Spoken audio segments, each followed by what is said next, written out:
twamaze kubona umubare 6 ndetse n'umubare 21. Icyo bivuze rero kuri uyu mugore, uru rugero twifashishije nuko igihe cye cy'uburumbuke ari ukuvuga ko kiri kuva ku munsi wa 6 kugera ku munsi wa 21.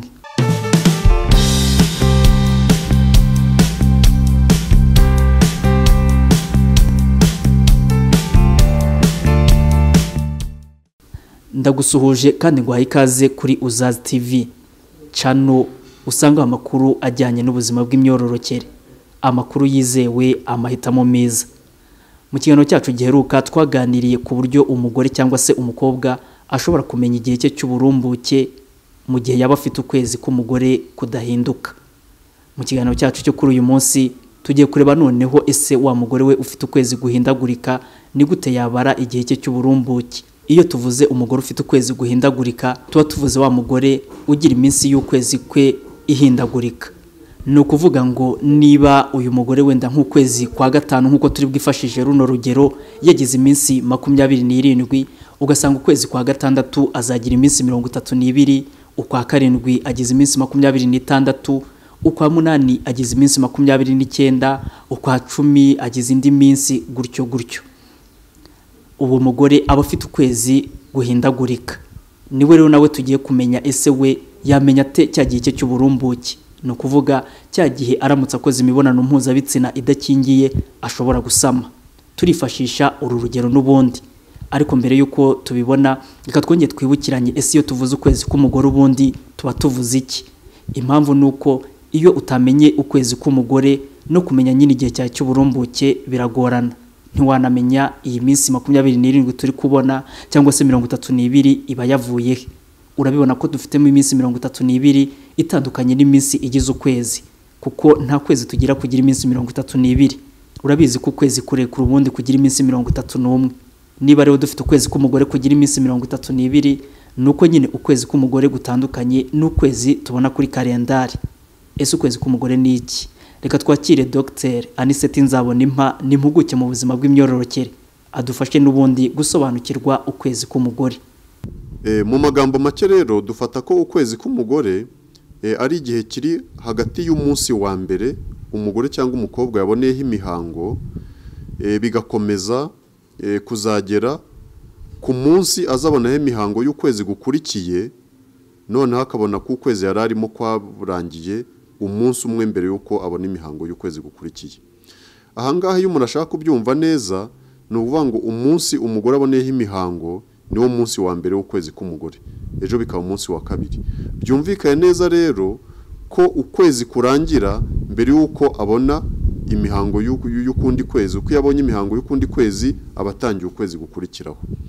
Ikintu umuntu yavuga nuko ukwezi abantu bakunda kwitaye n'ukwezi kwa kalendari, bakakunda kugira ngo wenda ukwezi k'umugore no kugira iminsi 30. Hari n'abakunda kwigisha cyane mu bitabo ko kugira iminsi 28, ariko biriya ntabwo ari by'ijana ku ijana. Buri ukwezi k'umugore kugira iminsi runaka bitewe n'uko umugore cyangwa umukobwa yaremwe. Hari abagira ukwezi kw'iminsi 30 koko, hakabagira ukwezi kw'iminsi 28, ariko hari n'abagira ukwezi kuri hasi yaho kw'iminsi 26, 24, 20, 19 se. Hakaba ndetse n'abagira ukwezi kurekure kurenga iminsi 30, kujye n'abashobora kugira ukwezi kugera ku minsi 36. Ibiro bikaba bigaragaza ko buri umugore cyangwa umukobwa buri wese agira ukwezi kwe gufite iminsi runaka, akenshi ntawuhuza n'undi, wenda bamwe bashobora guhuza ariko ntabwo bose bahuza. Icyo tuvuga gusa mu bushakashatsi bwagiye bukorwa hirya no hino ku isi byagaragaye ko abagore n'abakobwa benshi bagira ukwezi kuri hagati y'iminsi 26 na 32, ariko hakaba haba n'abagira munsi iyo minsi no hejuru iyo minsi. Wabyumvise rero icyo ukwezi k'umugore ari cyo. We mugore rero ufite ukwezi guhindagurika, ese we wamenya gute cyagiye cyawe cy'uburumbuke? Tugiye kwifashisha uru rugero muri kubona. Dufata umugore uzagira ukwezi k'umugore kumeze gutya. No kuvuga ko mu kwezi kwa 5 azagira iminsi 27 n'urugero, ukwezi kwa 6 yagize iminsi 32, ukwezi kwa 7 yagize iminsi 26, ukwezi kwa 8 agize iminsi 29, ukwezi kwa 9 agize iminsi 31, ndetse ukwezi kwa 10 agize iminsi 24. uyu mugore rero azamenya ate igihe cye cy'uburumbuke. Tugiye kwifashisha nyine uru rugero. Tumanuke hano, urabona imibare ibiri, umubare 11 ndetse n'umubare 18. Iyi ni imibare ikomeye cyane ku bagore bafite ukwezi guhindagurika mu gihe baba bashaka kumenya igihe cyabo cy'uburumbuke. Babigenza bate rero? Kugira ngo nyine umugore ufite ukwezi guhindagurika azamenye igihe cye cy'uburumbuke, ubushakashatsi bwagaragaje ko nibura yikurikirana mu gihe cy'amezi 6, akamenya ngo muri aya mezi 6 ese nagiye ngira iminsi ingana gute. Ayo mezi 6 ayabara yikurikiranya. Ntabwo avuga ngo uku kwezi nagize iyi minsi, ukundi kwezi narabyibagiwe nzafata ugukurikiyeho. Oya, ahubwo afata amezi akurikiranye. Ari nayo mpamvu mubona ku rugero rwacu twafashe amezi 6 ahera mu kwa 5 akagera mu kwezi kwa 10. Abigenza gute rero? Iyo yamaze kwandika ahantu y'amezi 6 akurikiranye ndetse yamaze kubona iminsi iyagize, areba muri ya mezi akavuga ati ese muri aya mezi ukwezi kwagize iminsi mike nukuhe? Kuri uru rugero rwacu murabibona ko ukwezi kwagize iminsi mike ari ukwezi kwagize iminsi 24. Reka tuyihe irindi bara ritandukanye.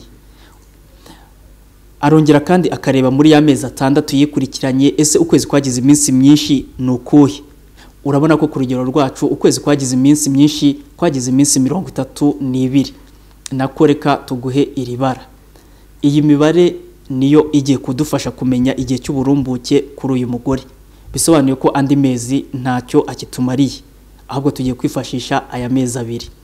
Uyu mugore rero ukuntu abigenza, akoresha iyi formule twabonye hano. Icyo akora ni iki? Afata kwa kwezi yabonye ko kwagize iminsi mikeya agakuramo umubare 18. Ku rugero rwacu twabonye ko ukwezi kwagize iminsi mike ari ukwa 10 kwagize iminsi 24.